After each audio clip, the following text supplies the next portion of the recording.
Hello Twin Flames, this is Victoria and I'm here with your daily energy check. As promised, this reading is going to be dedicated to the new moon in Gemini that we're experiencing today on May 30th. In about a couple of hours after I'm recording this and going to be posted it right away. I did do a reading for it yesterday, but something went wrong with the video and it didn't record correctly, so I had to take it out. And I didn't have a chance to record a new one until just now. But I guess, everything happens for a reason, and this is the perfect timing for that reading, after all. I hope you like the new old new setting that I have. It's a bit more on the astrological side, and for some reason I was guided to stick with it for now. I love it. First of all, the artwork, I just love it, and it has these different parts that you can't even see all of it, but it's just beautiful. And yeah, why not make it a little bit more interesting, kick it up a notch. And I'll actually speak about the new moon a little bit before we switch to the reading. You see some a little bit different stuff with the lights and the candles. Of course, my moon lamp, which means that we're going to be talking about lunation cycles. And yeah, just happy to have you all guys here. Thank you so much for joining. I'm excited to see what this reading will bring for the for the twin flames in this new moon. So before we get to tarot and oracle cards, and I have a couple of oracle decks here to get us going, I just want to say that obviously this is new moon, and I've been talking about it for a few days now, that this is time to manifest, to set intention, to start anew. It's literally this fresh new moon, right? Well, the moon is the same, but it's a fresh new cycle where we're supposed to be, and generally, naturally, we are more excited, more curious, and have that extra jolt of energy to get us going. I mean, it does depend on what's happening with other planets as well, so I'm going to talk about that in a moment. But just generally speaking, this is the time for manifesting something new into your reality. So whatever your manifestation style is, whatever techniques you're using at this point of your journey, this is a perfect time to test them out and to put them to good use, to manifest exactly what you want. And actually, some astrologers actually advise to manifest during new moon for the next 6 months. So of course you can set intention for tomorrow, for this week, for the month of June, but it's interesting to experiment and go as far as like within 6 months what you're seeing to achieve, because in 6 months we're gonna have full moon in Gemini, and that's kind of like this kind of cycle. So moon basically has like different cycles, and yeah, you will be able to see whether you've achieved it or not, but this is just an interesting food for thought. Now we have new moon in Gemini. Let's talk about that for a moment, while we also have Jupiter and Saturn in retrograde, Mercury and Saturn in retrograde, excuse me. So yeah, those are like interesting flavors on top of Gemini. Gemini in general is about communication. They are connected with Mercury actually, right? So that's why this new moon is a lot to do with creating connection, with looking closely into our thoughts and words, how we communicate. I actually had, when I was shuffling, oh wow, this is so cool. The card I was gonna talk about was here. It wasn't on top, but this card just fell off and showed me the card, exactly the card I was gonna talk about. So this deck has this beautiful card here, and I actually saw it when I was shuffling the deck before the reading. Your words create worlds. That's exactly what Gemini is telling us, on Mercury actually. On different levels, because I'm not gonna get into planets and signs. You know it all. But yeah, it's about that. So Gemini is asking us to pay more attention to how we talk, to what we think. Do our thoughts correspond to what we're trying to achieve? Do they represent our values? Is that something we want to perpetuate in the reality? Because our words are going to create worlds. So it's partly that. It's also about finding space for curiosity, for asking questions, and also for finding some clarity amidst the chaos. We just had our eclipse season. We in this Mercury retrograde space. Tell me if it impacted you, by the way.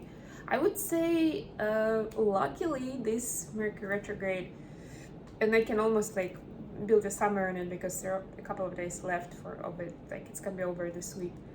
But so far it hasn't impacted me that much. A little bit. There were like a few weird instances of communication, but and my watch broke. Yes, I got a new watch. You know, I mean, is it good? Is it bad? But anyways, it's been pretty, you know, relatively like positive and constructive, I would say. Let's call it that way, constructive. So yeah, it's like all these things, they brought some chaos into our reality. And Gemini full moon is helping us, new moon is helping us find, like bring the clarity in, right? Have that, it's almost like you wake up with a new perspective on things. And even if you did suffer from any of those transformations in astrological events, it kind of like gives you a new hope, new ideas for what it was all about, for what you've learned and how it's going to help you going forward. And isn't that the ultimate goal, right? So what else? I'm just looking at my notes. Yeah, Saturn in retrograde. So Saturn is about learning. It's about the way we learn. So it's going to challenge you to kind of have an extra idea about the consequences of our decisions, right? And I was just talking about learning, right? So you'll see positive aspects. You may get into like, I've learned my lesson not to do that again. You know, that sort of idea. And that's fine. That's fine. That's also a lesson. That's a big deal as well. So yeah, maybe you'll have some hard thoughts. Just let them kind of drive through you and move to, you know, bigger and better space. Okay, let me see if I missed anything important. Yeah, so Gemini, of course, is mutable sign, so it encourages us to make transitions, to make shifts, so don't linger in certain energy for too long. It's meant to be presented to you so you can acknowledge it, you can notice it, you can learn something new about it, you can be curious about it, and then kind of let it go like a balloon or like a cloud that's like floating by. Just let it fly. Yeah, so hopefully this new moon is gonna bring some new excitement to your energy, and it's gonna put some wind in your sails, you know, and get you inspired to gather up ideas and, you know, go for whatever those goals are that you're manifesting for yourself. Okay, Oracle deck. Let's see, now getting into twin flames. Let's see what it means for divine feminines. Let's get the vibe for the general topic. What's going to be important in terms of those lessons? This one journey to the stars. Thus one journeys to the stars. Okay, it's an interesting card. Yeah, so surprise, surprise, I have this now with the cosmos and everything. So yeah, for feminines, I'm hearing that this is definitely, for some of you, it's actually an interesting time to get into astrology more. So if you're guided to do that, to learn more for yourself, what the lunation cycles, how they're working, houses and planets, maybe explore your natal chart. This is a wonderful time to do that. That's that curiosity that's going to help you answer some of the questions you had. and is going to be beneficial for you. For others, it's just generally an idea of seeing the wider horizon. You know, like in space, you don't see the limits, right? It's like it's endless, and you know, it gives you that sense. It could give you the sense of insecurity, but it can also give you a sense of this vast opportunity that you have. And this is asking you to look at, if you are finding yourself in that space, there's so much, and what's your place there. You're asked to think about it as a blessing, as an opportunity to get excited about, you know, all the variety of things that you can experience and achieve in your life. Included but not limited to journey to the stars. For the masculines, what do we have?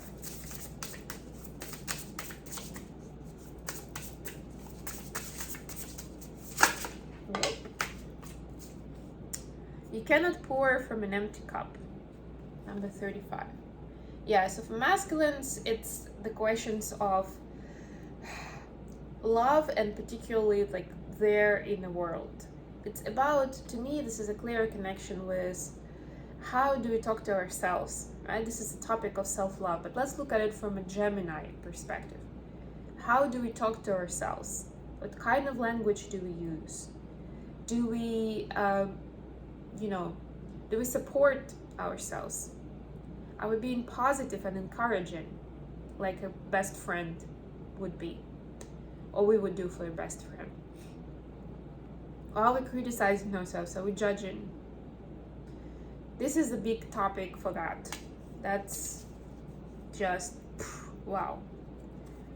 And yeah, the masculines ask to really look into how they can pour into their cup, how they can add loving energy into their life with the change of vocabulary and the thought form, the way they see reality. Something happens, how do I see it? How do I perceive it? What am I thinking at this time? That sort of idea. Okay, let's get into tarot. Oh.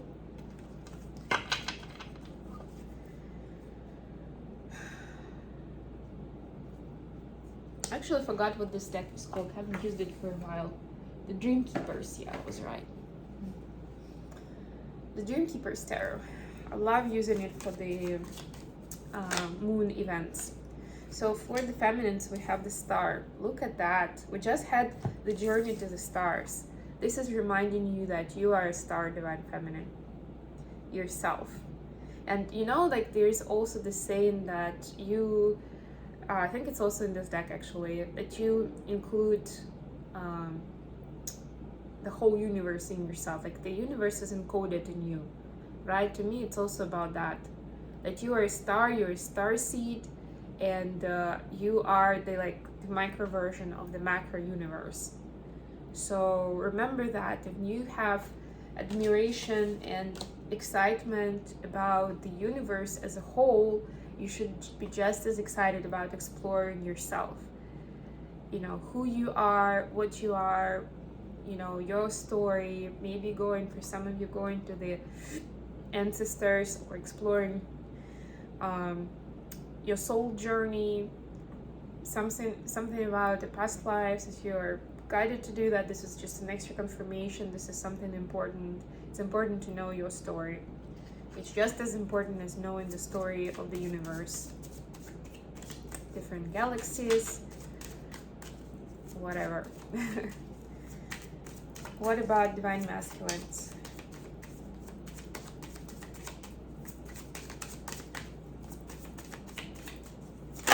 Whoa! And by the way, speaking of Saturn, it's gonna be in retrograde for another few months actually. So it's gonna be questioning the way we think and the way we learn going forward. But this is, to me, again, this is an opportunity to maybe approach your learning from a new perspective. Maybe learn something that you never thought would be important or interesting to you. And if suddenly it is, just go with it. Maybe that's the challenge, right? That you will change your opinion about these topics. and you will find something beautiful there. And even if it feels very 3D, still go for it. That's what I'm getting for someone. For masculines, we have 3 cards: Four of Swords, Queen of Swords, and Nine of Pentacles. There are a lot of swords in the masculine's reality lately, but you know what? Swords are the air element, and Gemini is air. So, yes, it makes perfect sense in them finding themselves. I don't really need clarifiers for this. This is beautiful. This is about getting healed, about the truth, that you feel, about the truth that you see in life, that you think to yourself. Like sometimes we think certain things, but then we say or do something different. There is this gap. So it's bridging the gap. It's valuing your own opinions, your own view on this world. It's this journey of self-love, where what I think is really important, connecting thoughts and feelings as well, right? I am a beautiful divine being, and my thoughts deserve to be put out there in the world, and I should live by my own word, by what I believe. I love it. Okay, I'm not gonna do the clarifiers, but I do have another deck that's called the Keepers of the Light. So I'm gonna pull a card for each of the twins from the Ascended Masters to see what the advice is for this time.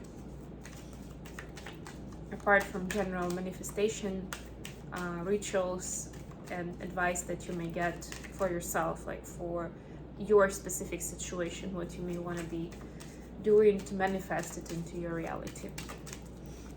What do we have for Divine Feminines today?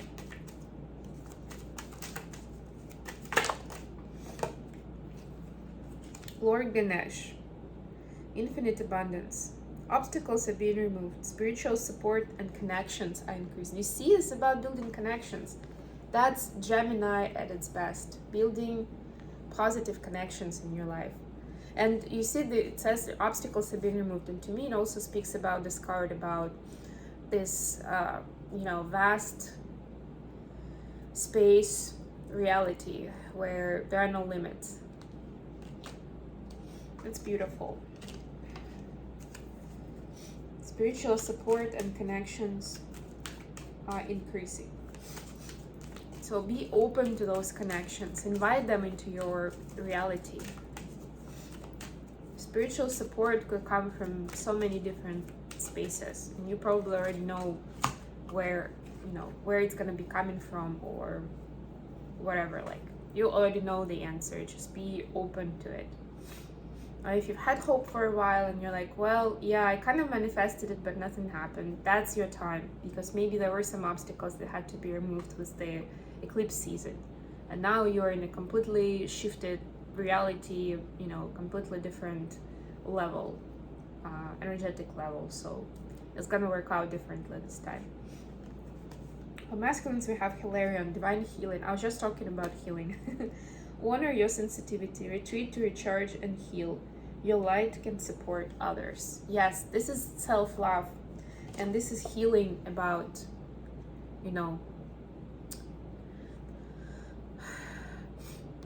healing the fact that, for masculines, it's healing the fact that so many times they didn't trust their voice, their own thoughts, their own conclusions. It's releasing that, I'm looking for a word. It's about releasing that, let's call it sadness or upset or regret even, that happened. It's about healing all those times when they believed something that other people said, rather than their own inner compass, their own thoughts and words. So for the masculines, the advice is, you need this time for yourself to heal before you can be out there for the world. So it's interesting that for masculines, it's more, it makes sense with the Mercury retrograde this week, of course, but it's more of an internal process, and respect that you need this time to kind of transmute anything negative from the past and get yourself set up for something beautiful in the energy where you do trust yourself more, where you are listening to what your thoughts are. You are connecting thoughts and feelings and you are acting on them. Okay, on this note, I'm gonna end this reading. Thank you so much for joining me today, guys. I love you all. I wish that you use the energy of the new moon to your best advantage in the best possible way and meaning of this word. And I'll talk to you again very, very soon. Bye, everyone.